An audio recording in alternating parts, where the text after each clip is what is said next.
Ներքին գործերի նախարարի տեղակալ Արմեն Ղազարյանը հոկտեմբերի 16-ին ընդունել է Միավորված ազգերի կազմակերպության բնակչության հիմնադրամի Արևելյան Եվրոպայի և Կենտրոնական Ասիայի տարածաշրջանային գրասենյակի տնօրենի տեղակալ Կլաուս Բեքի գլխավորած պատվիրակությանը։ Ողջունելով հյուրերին Արմեն Ղազարյանը բարձր է գնահատել ձևավորված ինտենսիվ և արդյունավետ համագործակցությունը որպես գործընկերային կարևոր հիմք ոլորտային բարեփոխումների առաջխաղացման համար։ Արմեն Ղազարյանը անդրադառնալով ոստիկանության և միգրացիայի ու քաղաքացիության ծառայության ընթացիկ բարեփոխումներին ընդգծել է դրանց կարևորությունը հանցավորության կանխարգելման, օտարերկրացիների նկատմամբ խտրականության դեմ պայքարի, ինչպես նաև օրակարգային այլ խնդիրների արդյունավետ լուծման տեսանկյունից։ Միգրացիոն ոլորտի բարեփոխումներին անդրադառնալով փոխնախարարը ընդգծել է, որ Հայաստանը վերջին տարիներին մշակել է համապարփակ ռազմավարություն, որը ընդգրկում է միգրացիայի կառավարման ոլորտի հարցերը։ Փոխնախարարը խոսել է նաև ներքին գործերի նախարարության ենթակա ծառայությունների բարեփոխումների, օրենսդրական նախաձեռնությունների և համագործակցության ընդլայնման մասին։ Անդրադառնալով թվային գործիքների կիրառման անհրաժեշտությանը նա նշել է, որ հիմնվելով միջազգային լավագույն փորձի վրա նախատեսվում է համատեղ մշակած թվային լուծումների, այդ թվում ընտանեկան բռնության կանխարգելմանը միտված գործիքների ամբողջական ինտեգրումը ներքին գործերի նախարարության առօրյա աշխատանքային պրակտիկայում, մասնավորապես համայնքային ոստիկանության գործունեության շրջանակում։ Անդրադարձ է կատարվել նաև Safe-U հավելվածի գործառնությանն առնչվող հարցերին։ Հավելվածը բազմաֆունկցիոնալ հարթակ է միտված ընտանեկան բռնության ենթարկված անձանց անվտանգությունն ապահովելուն, բռնության կանխարգելման մեխանիզմների ուժեղացմանը, հանրային իրազեկվածության բարձրացմանը։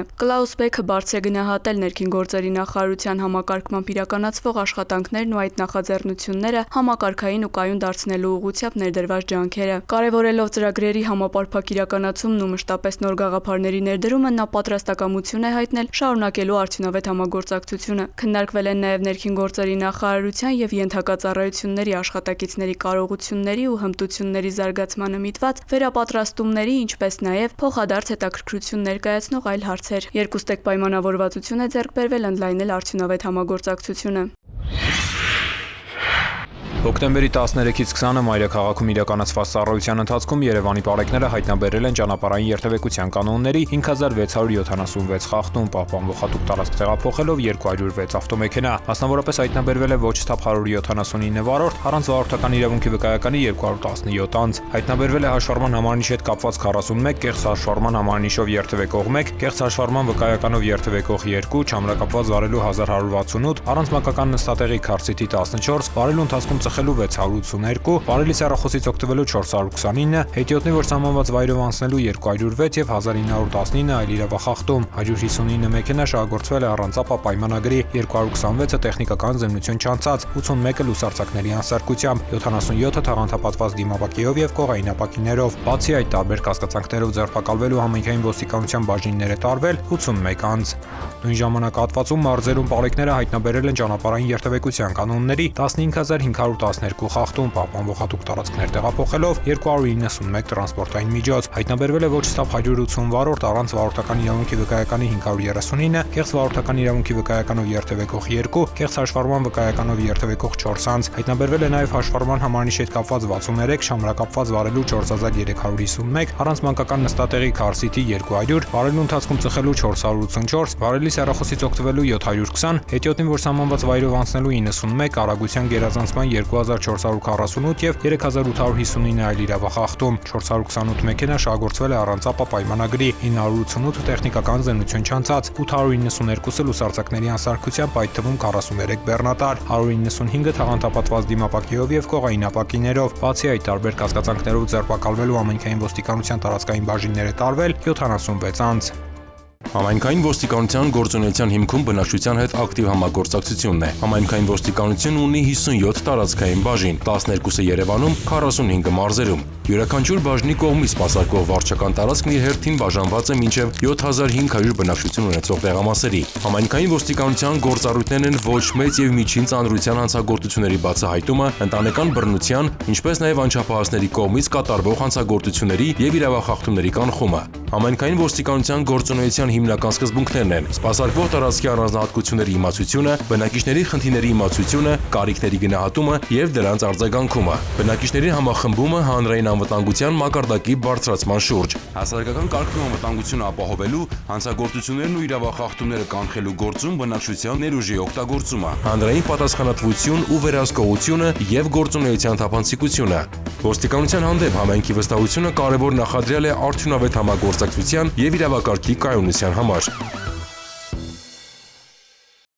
Ներքին գործերի նախարարության elections.mia.gov հարթակում հոկտեմբերի 7-ին հրապարակվել են Արմավիրի մարզի Վաղարշապատ համայնքի տեղական ինքնակառավարման մարմինների ընտրությունների ընտրողների տվյալները։ Քաղաքացիները հնարավորություն ունեն հրապարակված ընտրացուցակներում որոնել կամ ներբեռնել իրենց տվյալները։ Նոյեմբերի 16-ին կայանալիք ընտրություններին Արմավիրի մարզի Վաղարշապատ համայնքում ընտրելու իրավունք ունեցող անձինք իրենց տվյալներին կարող են ծանոթանալ ներքին գործերի նախարարության պաշտոնական կայքի ընտրություններ բաժնում կամ կենտրոնական ընտրական հանձնաժողովի թիմ 161125 ընտրողների ռեգիստր եւ ընտրողների ցուցակներ բաժիններում։ Կենտրոնական ընտրական հանձնաժողովի թիմ ընտրողների ռեգիստրի որոնմամբ հնարավոր է քարտեզի վրա տեսնել տեղամասային կենտրոնի հասցեն։ Հոկտեմբերի 6-ից նախագործարկվում է քաղաքացիության գործերի էլեկտրոնային համակարգը։ Դիմումատուները հնարավորություն կունենան առցանց գրանցվել հարթակում, ստեղծել, խմբագրել եւ ներկայացնել Հայաստանի քաղաքացիություն ստանալու կամ դադարեցնելու նախնական հայտ, ամրագրել միգրացիա եւ քաղաքացիության ծառայություն այցելության օր ոչ շուտ, քան 2026 թվականի հունվարի 22-ը։ Հայաստանի Հանրապետության քաղաքացիները նոր համակարգում գրանցվելու են բացառապես ԵՍ ազգային նույնականացման հարթակի միջոցով, ինչի համար անհրաժեշտ է նույնականացման քարտ եւ էլեկտրոնային թվային ստորագրություն։ Օտարերկրյա քաղաքացիները, փախստականի կարգավիճակ ունեցող եւ քաղաքացիություն չունեցող անձինք գրանցվելու են ըստ ցանկության, խիստ նույնականացմամբ կամ էլեկտրոնային փոստի վավերացմամբ կցելով ճամփորդական փաստաթղթի լուսապատճենը։ Նախնական հայտի ներկայացումից հետո անհրաժեշտ է կատարել պետական տուրքի վճարում ոչ ուշ, քան ընտրված այցելության օրվանից 10 օր առաջ։ Վճարումը չկատարելու դեպքում ամրագրած օրը չեղարկվում է։ Կյանքն անգին է։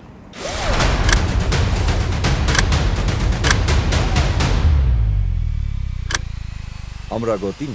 կյանքեր է փրկում։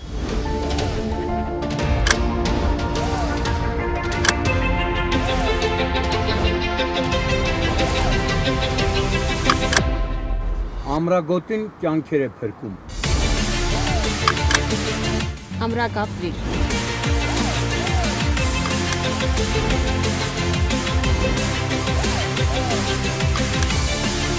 Ամրագոտին կյանք է փրկում։ Ամրագոտին կյանք է փրկում։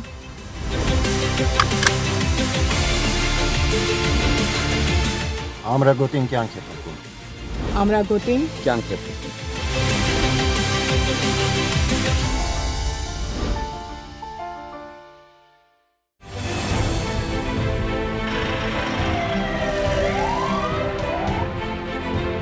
Վարորդները պարտավոր են կապույտ գույնի առկայծող փարոսիկ եւ ձայնային ազդանշան միացրած շտապօգնության մեքենաների մոտենալու դեպքում զիջել ճանապարհը նրանց անխոճոդոտ անցումն ապահովելու նպատակով։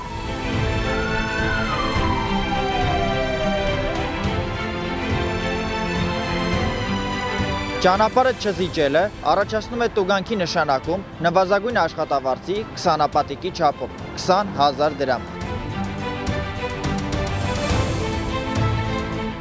Իսկ զիջելու ընթացքում որևէ իրավախախտում կատարելը այլ հնարավորության բացակայության պայմաններում վարչական պատասխանատվություն չի նախատեսում։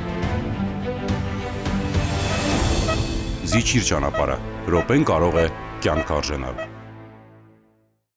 Հարգելի քաղաքացիներ, Road Police.am համակարգում էլեկտրոնային ծանուցումը ակտիվացնելու դեպքում տեսալուսանկարահանող սարքերով արձանագրված տուգանքի գումարը կարող եք վճարել 20%-ով պակաս։ Կարևոր է իմանալ, որ 20% բոնուսային բաղադրիչի կիրառման էլեկտրոնային ծանուցման եղանակը չի փոխարինում SMS ծանուցմանը։ Տեսալուսանկարահանող սարքերով արձանագրված խախտումներով, եթե օրինակ պետք է նշանակվեր 10,000 դրամ տուգանք, ապա ծանուցումն էլեկտրոնային եղանակով ստանալու դեպքում կկիրառվի բոնուսային նվազեցում եւ տուգանքի չափը կկազմի 8000 դրամ։ Օգտվեք թվային լուծումներից եւ վճարեք 20%-ով պակաս։